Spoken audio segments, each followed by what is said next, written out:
আসসালামু আলাইকুম, আশা করি সবাই ভালো আছেন। আমিও ভালো আছি। আজকে আমরা আসছি নারায়ণগঞ্জ আড়াইহাজার থানা, বর্তমানে আছি লিঙ্গরদি।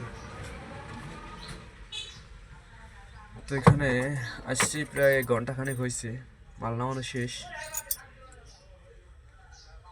ডিলারের মাল নামাইলাম, ডিলার এত বড় ফালতু, মাল নামানো শেষ, তারপরে কিছু মাল ফেরত দিবে। তো আমরা রাত্রে যখন বিভিন্ন জায়গায় যাই, বিভিন্ন স্থানে যাই, অনেক হেনস্থার শিকার হই। অনেক কথা বলে, অনেক কথা শোনাই, আমরা কিছু বলতে পারি না, কারণ আমরা কর্মজীবী, চাকরি করি কোম্পানিতে, বলতে পারি না।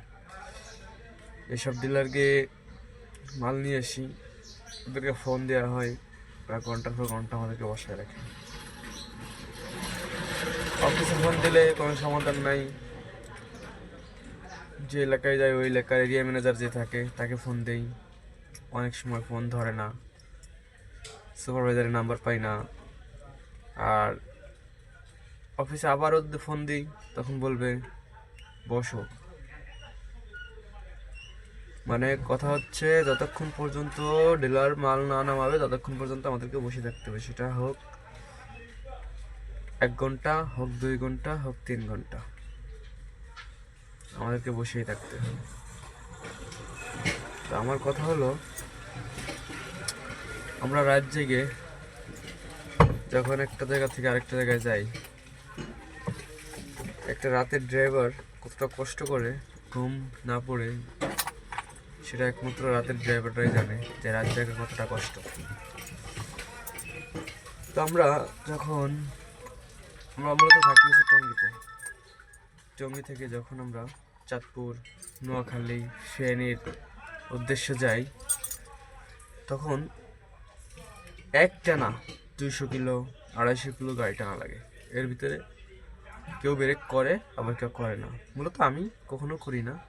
আমি চাই যে সর্বপ্রথম আগে ডিলারের মালটা শেষ করি, তারপরে দাঁড়াইয়া চা পানি যা খাওয়া তাই খাবো। তো ডিলারের মাল যতক্ষণ থাকে ততক্ষণ আমরা কিছু করতে পারি না, খাইতে পারি না, বসতে পারি না, জিরাইতে পারি না, মানে এভরিথিং, কোনো কাজই করতে পারি না।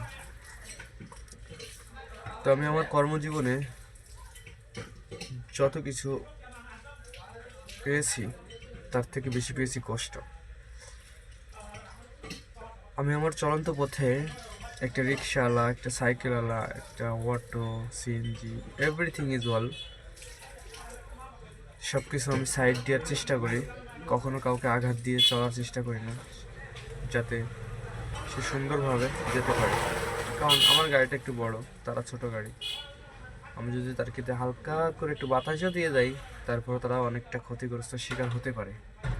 তা আমি সর্বক্ষণ সমস্ত ড্রাইভারদের উদ্দেশ্য করে বলবো, ভাই, রাস্তাঘাটে যখন চলাফেরা করবেন অবশ্যই সবাই রেসপেক্ট দিয়ে চলার চেষ্টা করবেন, সবাই সাইড দিয়ে করে চলার চেষ্টা করবেন, যাতে কেউ কারো কাছ থেকে ক্ষতি না হয়। সবাই আসলে বুঝতে পারছেন।